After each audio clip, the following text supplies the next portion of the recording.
So now that we've got that sorted, we're not going to run into any errors later on in our program. Update count doesn't need to take anything for now, but we need to make user IP global for this function. The first function we're going to be working on is the update count, because this is probably the most simplest. All we need to do is run a function to grab the value, or a query rather, to grab the value from the database. We then need to grab this or add one to this and then insert it into the database, or update the count field. So let's go back to hits count so we can work with this. So count at the moment is equal to 0. So the first thing we're going to focus on doing is grabbing this value. So let's create a query, and it's just text for now. We're going to run the query in a moment so we can see if the query's worked or not. So I'm going to say select count from hits count. That's it. So let's put these in with apostrophes around them so we can see it better. So now we can run the query. So query run equals MySQL query. Remember, we're using this function and we're just putting the text that we've defined our query up here. So this query should work because we know that it's working. So let's run the page. Let's first of all call this function. Okay, let's go back to our page and see if we have any errors. Okay, we don't, but I want to make sure we don't run into any errors, so I want to say if, and I'm going to enclose this in brackets, then we continue. Okay, if not, we want to say die, and we want to say, in fact, we won't use die because this can sometimes interfere with the template of your website. For example, if you were including this at the top of your website, you're not going to want to kill the rest of the page just because the query is not working. So for now, we're going to leave this out. At the moment, we've just got an if statement. We haven't got an if else statement. So all we're doing is we're saying if this query works, then run it. Otherwise, just be silent. We're not going to say anything to the user. But we could test it for now, I suppose, and we could say die, and then we can put MySQL error in there. And this is a great method for debugging as well. If you're not sure about your queries and you want to add this in for now, let's say you were to add, say, an extra comma in there or something, and to refresh, you get the error back. But like I said before, if we get rid of this and then we put an and just before this, an at sign, sorry, just before this, and we refresh, we don't get an error back. We're just silent about it. So let's get rid of that now. So presuming our query has run, we've checked that our query's run, we need to get the value returned from this query. And we can do this using the MySQL result function.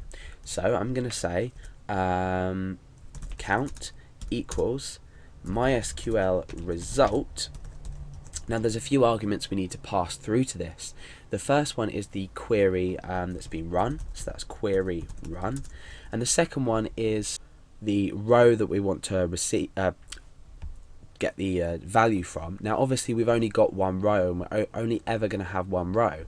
We're not inserting more than one row, we're just updating this single row here. So remember, this is the row here and this is the field name down here, the column. So row and column. So we've got count equal to 0 at the moment. It's on the 0 row, so the first row is the 0 row because remember we start at 0 when we're counting. So we've got 0, so we type 0 in there.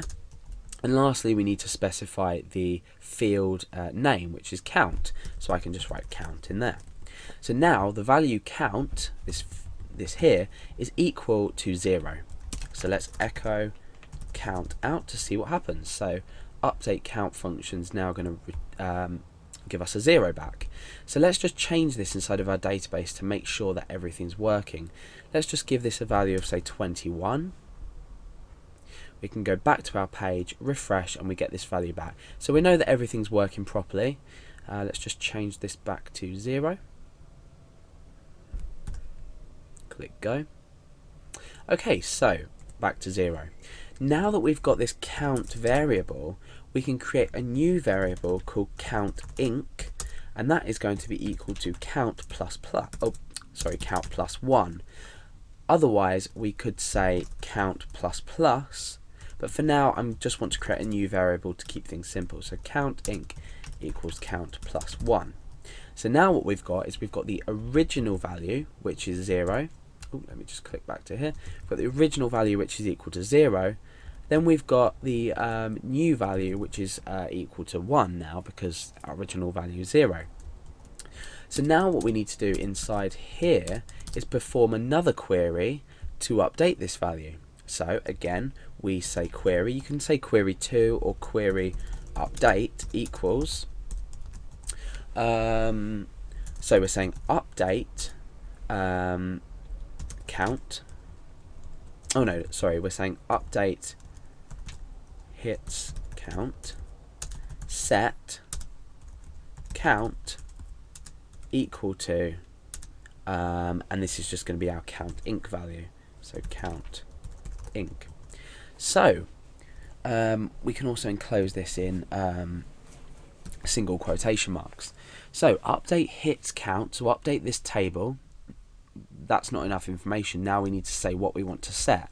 So we're setting count, which is equal to, let's just go down, this here, set this value to count inc, which is now equal to 1 because we've refreshed. So now we can run this query. So query update run equals MySQL query. Remember, we require this function to actually process our query. So just doing this isn't enough. So and that is query update. And now we can use exactly the same structure here, and we can say if, and enclose this in brackets, if query update run equals, so if that runs, then we're going to echo out OK for now, but we don't actually need to do that. So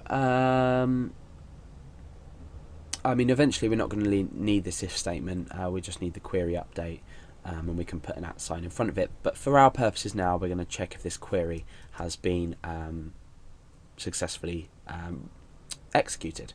So let's go back to our table and back here, so we know that we're definitely on 0. So our count is on 0 at the moment. Now, with everything I've explained, this should, when we refresh the page, call this function. We're calling the update count function down here, and it should update the value and increment it by 1. So let's refresh, and we've got an OK value back here.